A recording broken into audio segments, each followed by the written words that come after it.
Good evening, everyone. Today is Sunday, August 25th, 2024. We're here today to look ahead for the month end week. The next 5 days will be the end of August. Anytime it's the end of the month, you definitely want to be really aware of what's been going on, everything that we've been looking at.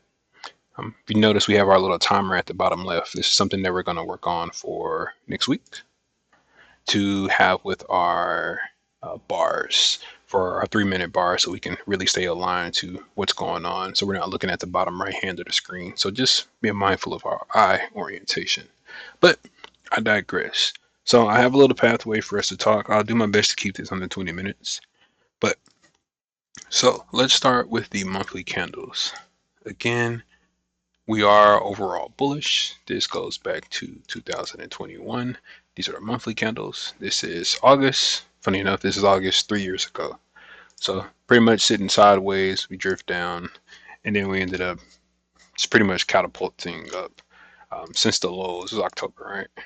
October of 22. Yeah, October of 22. So we've been bullish overall. This is really our first like biggest pullback that we've had since then. Again, these are monthly candles. So overall, you know that we're bullish, and you can see the same thing on technology. Fairly simple, fairly simple to see. I don't think anyone would have problems seeing that. However, on NQ, we did notice that last month they ended up with a more of a bearish bar. And a lot of time has passed since the last month, but do remember it was extremely bearish towards the end, and then the last day, I believe, we pretty much like scurried up to give us a nicer look than what's actually going on. So again, if you look under the hood, this was extremely bearish this prior month for July. Um, so this is a little bit deceiving. Just take a quick note, look at the overall volume. So far we're lower, but we do have 3 more whole days. So, who knows what the volume is going to look like. All right.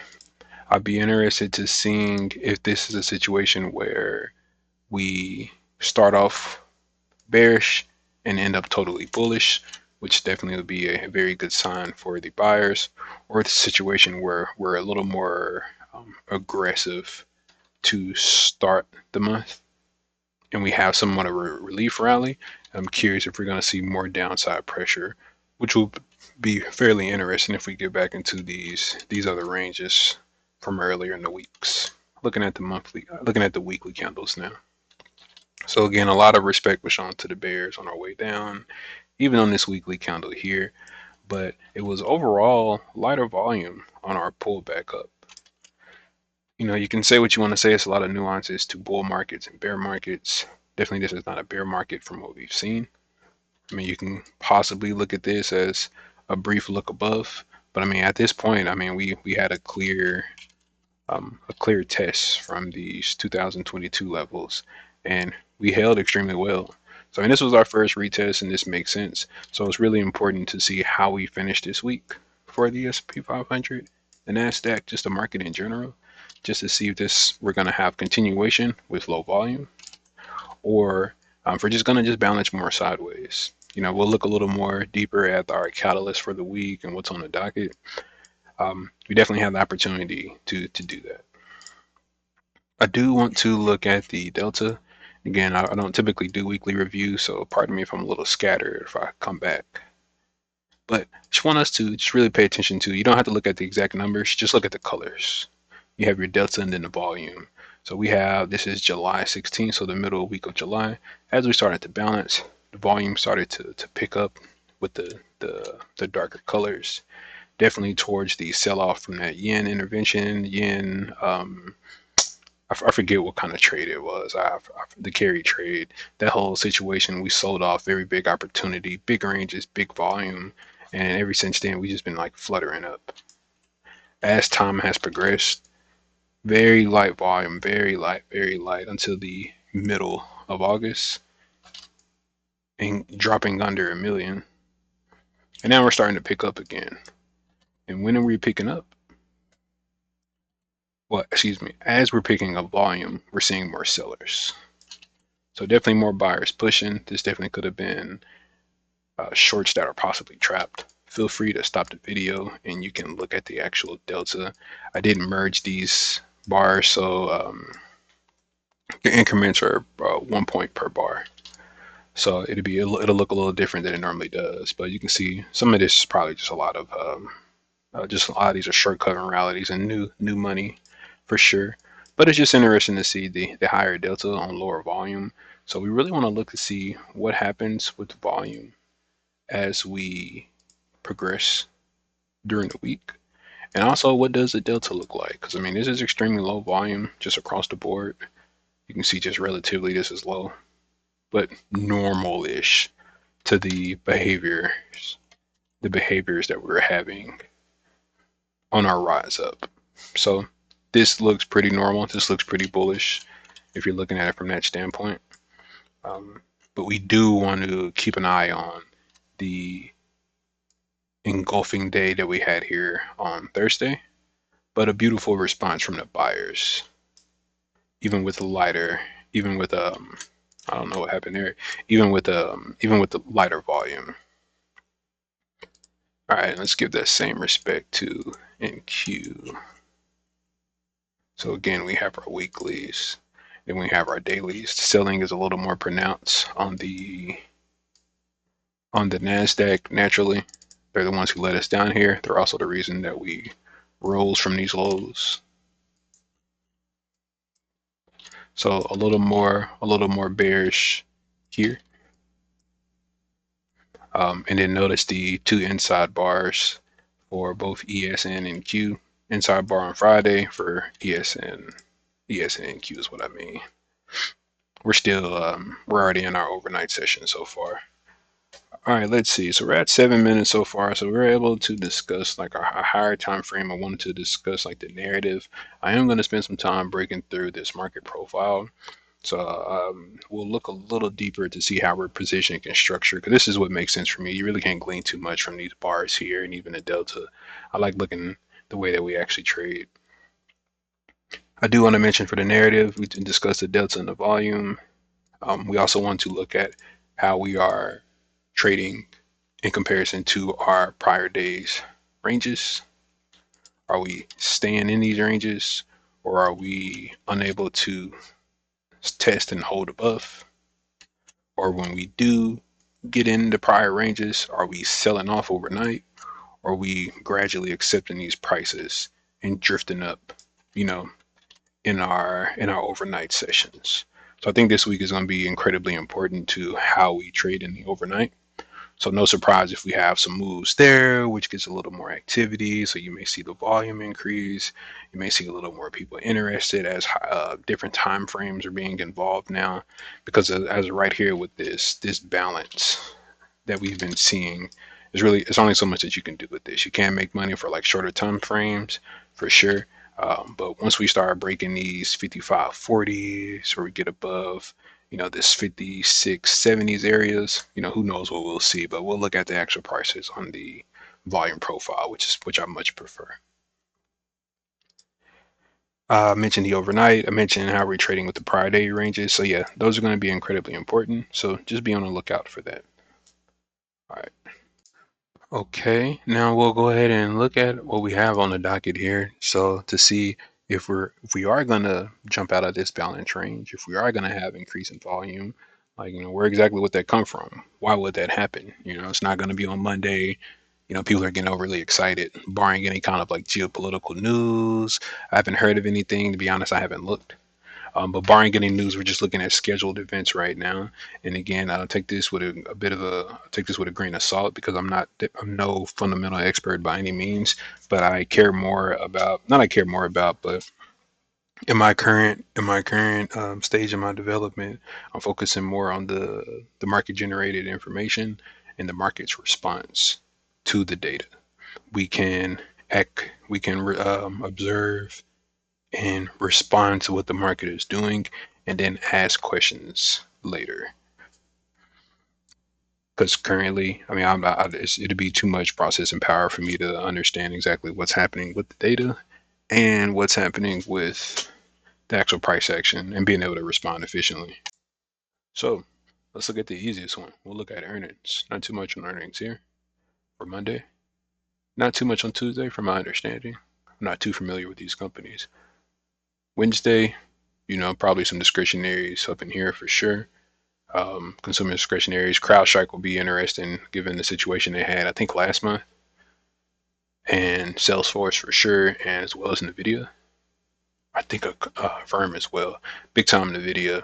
And then Thursday will be a little spicy too. I'm sure Best Buy, and just a lot of consumer discretionaries just in general, and then definitely Dell, I would assume, and even probably Lululemon for discretionary if they are discretionary, and then Ulta because I know I was gonna say damn Bill Gates, but oh my goodness.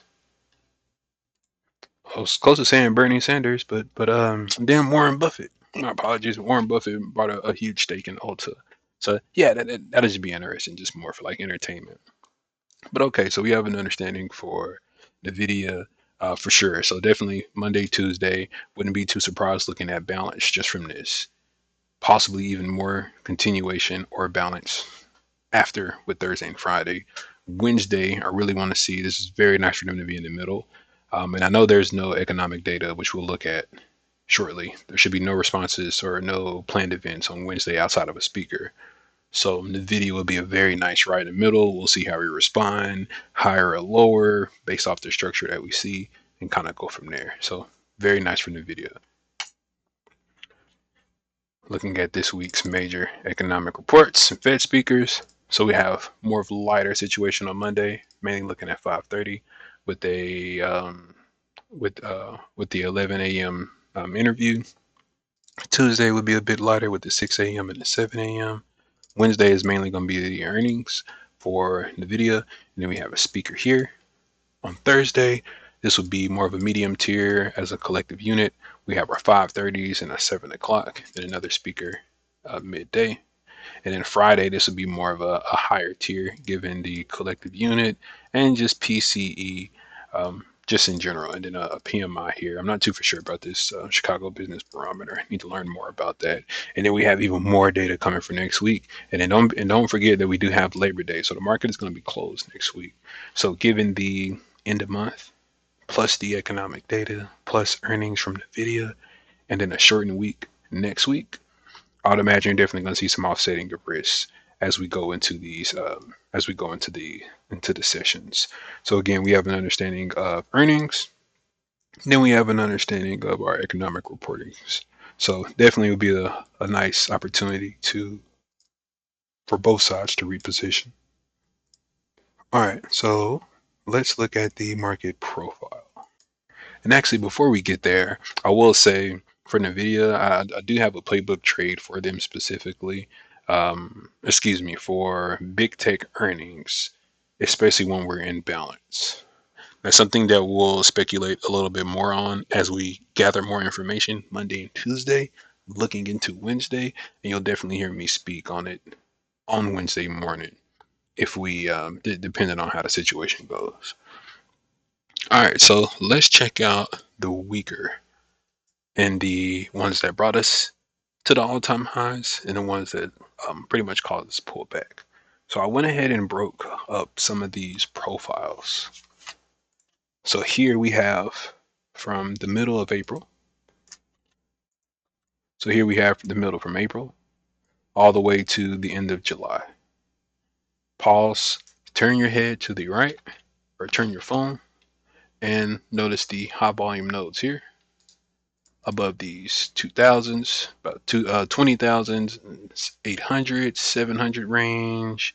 And then we have the 20,000 from this 200 to the 19,000, about 800 ranges. So we have these two big cluster zones here and here. And we ended up closing, testing all the way up here, doing all this action and really catapulting towards the end of the range where we started to build more volume. If we want to look at specifically what happened in that time, and again, your eyes are going here. Just look at it, just follow along.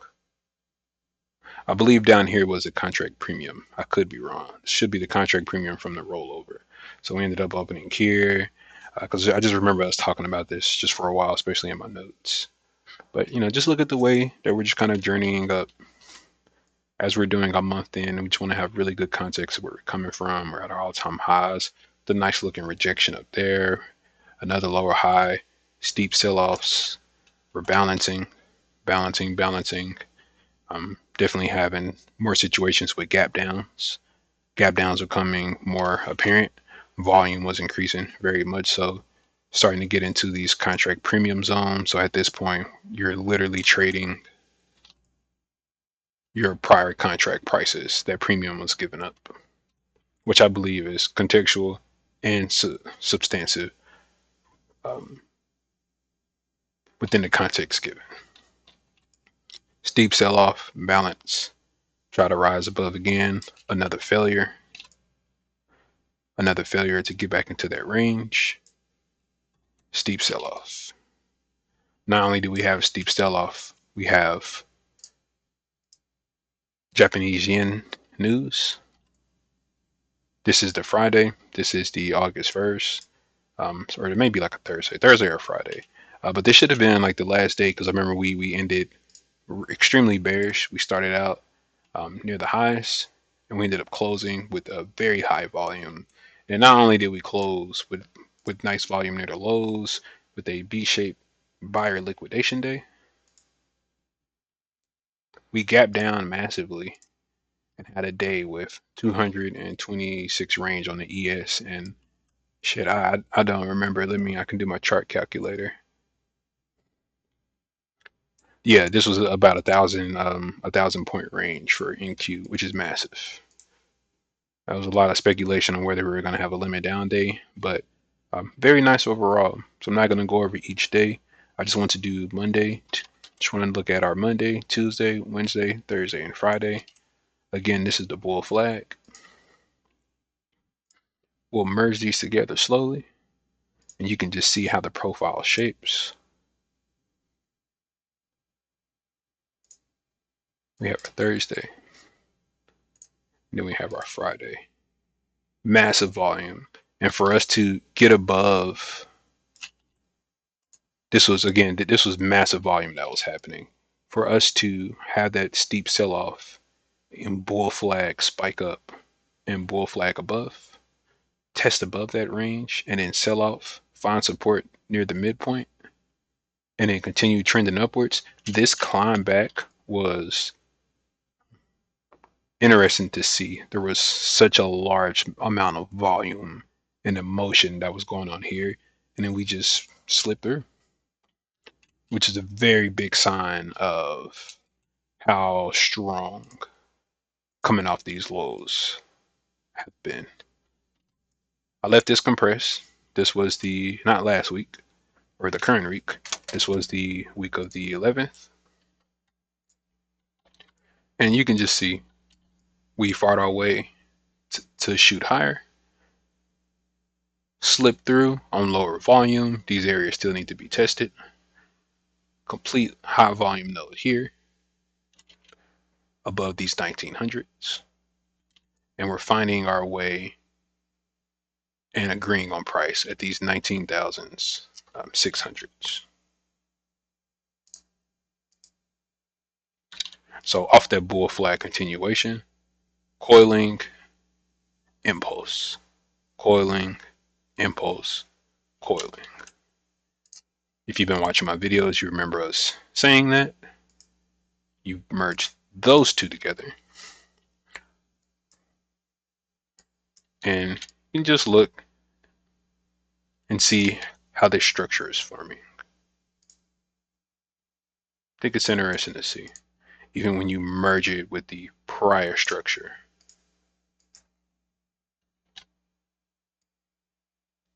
Sideways, rise up, steep a little lower, balance, lower highs, steep sell off, balance, steep sell off, balance, steep sell off, tried to rally, rally failed, real big steep sell off.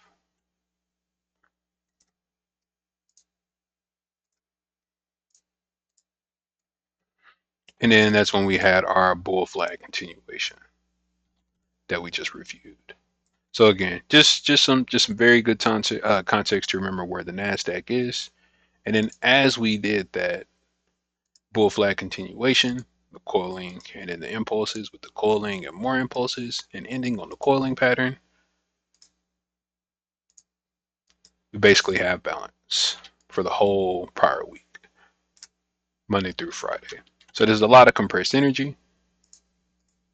Be curious to see how NQ responds as we are flirting with this 20K level, 20K 100 level, which we tried to get above, but the furthest we got was 20K and 37 points. So we're still under a pretty pivotal point. Hot balance. If we're not able to get above this, I'd imagine we have more excursion down and start filling in some of these zones from this 20K to this 19K, essentially, which will be the end of the composite value area low since the middle of April. So notice they're a little bit weaker, and the structure they have to go against is a little different from ES. ES, given the way their sectors work and the way the S&P 500 is well balanced, it makes sense for us to be a little more balanced and not as able to sell off as heavily. We're not going to look as much detail as them. They had a lot more balanced trading. Their sell-offs were not as steep, but the same situation of them balancing with some sharp turns lower, trying to balance, trying to get some territory above these higher prices. They had a lot more excursion to the upside, but the result was the same. They still failed. We'll look at the same bull flag here. We'll go ahead and merge that Friday. Except we're going to do begin and then end with the 2 weeks ago plus the first week. Well, actually, the first 2 weeks of August. We'll just say it that way. Same situation. Down spike, bull flag, retest this mid somewhat point. Very nice hold from that this lower section. Grind up this great wall of balance, and then completely trend upwards. Light volume, middle volume, doesn't matter. Pushing up. They left a lot of singles areas as well with the 5520s all the way down to the 5500s. And we have some pretty thin structure with the 5400s down to the 53s. Well, actually, pretty much just the 5400s. We'll actually call it that. Below this high volume node here, this is the 5460.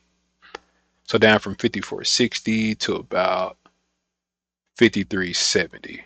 So yeah, we'll call that about 80, 90 points of low volume nodes between here and definitely here with these singles.